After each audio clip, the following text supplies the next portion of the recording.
आजादी के बाद भारत एक ऐसा भारत जहां हर तरफ गरीबी थी, अशिक्षा थी, सामाजिक असमानता थी, शोषण था और अवसरों की भारी कमी थी। देश विकास के रास्ते पर चलना तो चाहता था, लेकिन समाज का एक बड़ा वर्ग अभी भी अपने अधिकारों, सम्मान और पहचान के लिए संघर्ष कर रहा था। ऐसे ही दौर में बिहार की धरती से एक नौजवान उठ खड़ा हुआ। एक ऐसा नौजवान जिसने अपने लिए नहीं बल्कि उन करोड़ों लोगों के लिए सपने देखे जिनकी आवाज सत्ता के गलियारे तक नहीं पहुंचती थी। जिसने समाज के अंतिम पायदान पर खड़े व्यक्ति के दर्द को अपना दर्द समझा, जिसने शिक्षा को जागरूकता का हथियार बनाया, जिसने संघर्ष को अपनी ताकत बनाया और जिसने राजनीति को सत्ता नहीं बल्कि जन सेवा का माध्यम बनाया, वह नौजवान कोई और नहीं, राजनीति के महानायक रामविलास पासवान थे। 5 जुलाई साल 1946 को बिहार के खगड़िया जिले के एक छोटे से गांव शहर बन्नी में एक साधारण परिवार में जन्मे रामविलास पासवान ने बचपन से ही अभाव और संघर्ष को बहुत करीब से देखा। लेकिन परिस्थितियों के सामने झुकना उनके स्वभाव में नहीं था। शिक्षा के प्रति उनकी लगन और समाज के प्रति उनके संवेदनशीलता ने उन्हें भीड़ से अलग पहचान दी। उन्होंने उच्च शिक्षा प्राप्त की, कानून की पढ़ाई की और इतनी कम उम्र में बिहार लोक सेवा आयोग की परीक्षा उत्तीर्ण कर बिहार पुलिस में डीएसपी पद के लिए चयनित भी हुए। लेकिन नियति ने उनके लिए कुछ और ही तय कर रखा था। एक तरफ सुरक्षित सरकारी नौकरी थी, दूसरी तरफ समाज के लिए संघर्ष का अनिश्चित रास्ता। उन्होंने बिना किसी हिचकिचाहट के नौकरी छोड़कर जन सेवा का मार्ग चुना। यहीं से शुरू हुई उस व्यक्ति की यात्रा जो आगे चलकर करोड़ों गरीबों, वंचितों, दलितों और शोषितों की आवाज बना, जिसने भारतीय राजनीति में अपनी ऐसी पहचान बनाई कि लोग उन्हें राजनीति का महानायक और भारतीय राजनीति का मौसम वैज्ञानिक कहने लगे। यही वह निर्णय था जिसने एक युवा छात्र को आगे चलकर करोड़ों लोगों का नेता बना दिया। छात्र राजनीति से शुरू हुआ उनका सफर जल्द ही जन आंदोलन और सामाजिक संघर्षों से जुड़ गया।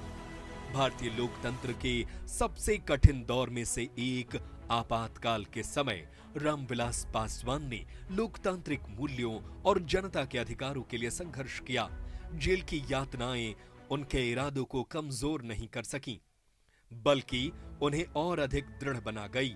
आपातकाल के बाद साल 1977 के ऐतिहासिक लोकसभा चुनाव में उन्होंने हाजीपुर से रिकॉर्ड मतों के अंतर से जीत हासिल की।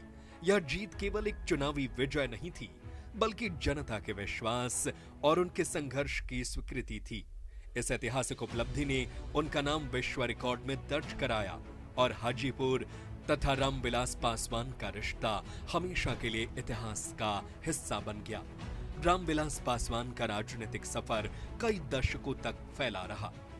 ये उन चुनिंदा नेताओं में शामिल थे जिन्होंने विभिन्न विचारधाराओं वाली सरकारों में भी अपनी स्वीकार्यता बनाए रखी।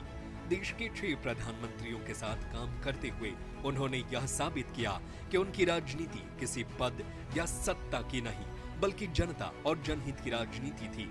चाहे श्रम मंत्रालय हो, रेल मंत्रालय, संचार मंत्रालय या उपभोक्ता मामले, खाद्य एवं सार्वजनिक वितरण मंत्रालय, हर जिम्मेदारी को उन्होंने जनता की सेवा का माध्यम बनाया। संचार मंत्री के रूप में उनका योगदान विशेष रूप से उल्लेखनीय रहा। उस समय जब दूर संचार सुविधाएं सीमित थीं, उन्होंने संचार सेवाओं के विस्तार और आधुनिकीकरण की दिशा में महत्वपूर्ण कदम उठाए। डाकघरों के आधुनिकीकरण, टेलीफोन और मोबाइल सेवाओं के विस्तार तथा आम लोगों तक संचार सुविधाएं पहुंचाने के उनके प्रयासों ने भारत को नई दिशा दी। उनका विश्वास था कि विकास तभी सार्थक है जब उसकी पहुंच गांवों, गरीबों और समाज के अंतिम व्यक्ति तक हो। साल 2000 में उन्होंने लोक जनशक्ति पार्टी की स्थापना की। यह केवल एक राजनीतिक दल नहीं था, बल्कि सामाजिक न्याय, समान अवसर और वंचित वर्गों के सशक्तिकरण के उनके संकल्प का विस्तार था। बाबा साहेब डॉक्टर भीमराव अंबेडकर के विचारों से प्रेरित होकर उन्होंने दलितों, पिछड़ों और गरीबों के अधिकारों की लड़ाई को नई ऊर्जा प्रदान की। सामाजिक न्याय उनके लिए केवल एक राजनीतिक मुद्दा नहीं, बल्कि जीवन का मिशन था। लोग उन्हें भारतीय राजनीति का मौसम वैज्ञानिक कहते थे, क्योंकि वे राजनीतिक परिस्थितियों को समझने में अद्भुत क्षमता रखते थे। लेकिन उनकी असली ताकत सत्ता के समीकरण नहीं, बल्कि जनता के मन की आवाज को समझना था। वे जहां भी जाते, लोगों के बीच सहजता से घुल मिल जाते। उनके मुस्कान, उनका आत्मीय व्यवहार और हर वर्ग के लोगों से उनका सीधा संवाद उन्हें करोड़ों लोगों के दिलों के करीब ले जाता था। जनता का यही अटूट विश्वास उन्हें राजनीति का महानायक बनाता है। रामविलास पासवान का जीवन केवल राजनीतिक उपलब्धियों की कहानी नहीं है, बल्कि संघर्ष, समर्पण और सेवा की प्रेरक गाथा है। उन्होंने युवाओं को शिक्षा, आत्मविश्वास और कड़ी मेहनत के माध्यम से आगे बढ़ने का संदेश दिया। उनका मानना था कि युवा शक्ति ही राष्ट्र निर्माण की सबसे बड़ी ताकत है और एक सशक्त युवा ही सशक्त भारत का निर्माण कर सकता है। आज भी उनके विचार नई पीढ़ी को समाज और राष्ट्र के प्रति अपने दायित्व का एहसास कराते हैं। आज भले ही राजनीति के महानायक रामविलास पासवान हमारे बीच शारीरिक रूप से उपस्थित नहीं है, लेकिन उनके विचार, उनके आदर्श और उनकी जन सेवा की विरासत आज भी जीवित है। सामाजिक न्याय के लिए उनका संघर्ष, गरीबों के प्रति उनकी संवेदनशीलता और समाज के अंतिम व्यक्ति तक विकास पहुंचाने का उनका संकल्प करोड़ों लोगों को प्रेरित करता है।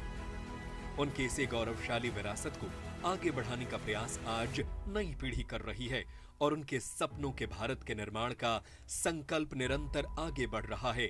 रामविलास पासवान केवल एक नाम नहीं है, वे एक विचार हैं, वे संघर्ष की शक्ति हैं, वे सामाजिक न्याय की आवाज हैं, वे जनसेवा का पर्याय हैं, वे उन करोड़ों लोगों की उम्मीद हैं जिन्होंने उनके भीतर अपना प्रतिनिधि देखा। उनकी जयंती पर हम राजनीति के इस महानायक को विनम्र श्रद्धांजलि अर्पित करते हैं और संकल्प लेते हैं कि सेवा, संघर्ष, समर्पण और सामाजिक न्याय के उनके आदर्शों को सदैव आगे बढ़ाते रहेंगे।